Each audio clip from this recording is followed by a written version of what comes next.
রোজা প্রথমে কে রেখেছিলেন? রোজা ইসলামের ৫টি স্তম্ভের একটি। এই রোজা শুধু উম্মতে মুহাম্মাদুর উপরে ফরজ হয়নি, আগের সব নবী রাসূলের উপরও রোজা বিধান ছিল। কোরআনের নির্দেশনা তা প্রমাণিত। কিন্তু কে প্রথম রোজা রেখেছিলেন কিংবা এই রোজার সংখ্যা কয়টি ছিল?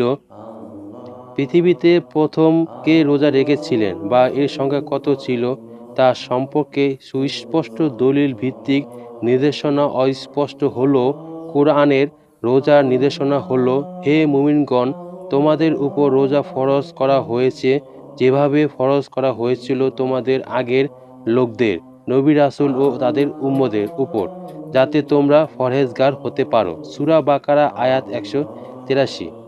এই আয়াতে ধারা বোঝা যায় যে হযরত মুহাম্মদ রাসূলুল্লাহ সাল্লাল্লাহু আলাইহি ওয়াসাল্লামের আগের সব নবী রাসূলের জন্য রোজা ফরজ ছিল। সেই হিসাবে প্রথম নবী ও প্রথম মানুষ হযরত আদম আলাইহিসসালাম হলেন প্রথম রোজা পালনকারী। প্রথম রোজা পালন সম্পর্কে হযরত আব্দুল কাদের জিলানী রাহমাতুল্লাহি আলাইহি কিছু তথ্য তুলে ধরেছেন। সুফি সাধকদের মতে হযরত আদম আলাইহিসসালাম যখন নিষিদ্ধ ফল খেয়েছিলেন এবং তার তওবা করেছিলেন, তখন ৩০ দিন পর্যন্ত তার তওবা কবুল হয়নি, কারণ তার দেহে নিষিদ্ধ ফলের নির্যাস ছিল। এরপর তার দেহ যখন তা থেকে পাক পবিত্র হয়ে যায়, তখন তার তওবা কবুল হয়। তারপর তার সন্তানের উপর ৩০ রোজা ফরজ করা হয়। দুনিয়ায় প্রথম রোজা পালন সম্পর্কে হযরত আব্দুল কাদের জিলানী রাহমাতুল্লাহ আলাইহি বর্ণনা করেন। হযরত জির ইবনে হুদাইয়া রাদিয়াল্লাহু আনহু বলেন, একদিন আমি রাসূল সাল্লাল্লাহু আলাইহি ওয়াসাল্লামের বিশিষ্ট সাহাবী হযরত আব্দুল্লাহ ইবনে মাসউদ রাদিয়াল্লাহু আনহুকে আইয়ামে বীজ অর্থাৎ চন্দ্র মাসের ১৩, ১৪ ও ১৫ তারিখ সম্পর্কে জিজ্ঞাসা করলে তিনি বলেন, আল্লাহ তাআলা আদম আলাইহিসসালামকে একটি ফল খেতে নিষেধ করেছিলেন, কিন্তু আদম আলাইহিসসালাম সেই ফল খেয়ে জান্নাত থেকে দুনিয়ায় নেমে আসতে বাধ্য হন।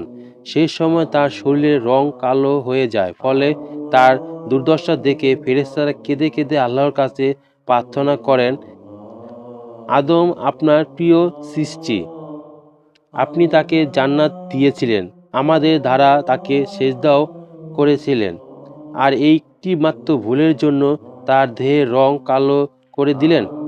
তাদের এ আবেদন আল্লাহ তাআলা হযরত আদম আলাইহিসসালামের কাছে ওহী পাঠালেন, তুমি চন্দ্র মাসে ১৩, ১৪ ও ১৫ তারিখে রোজা রাখো। আদম আলাইহিসসালাম তাই করতেন, ফলে তার দেহের রং আবার উজ্জ্বল হয়ে যায়।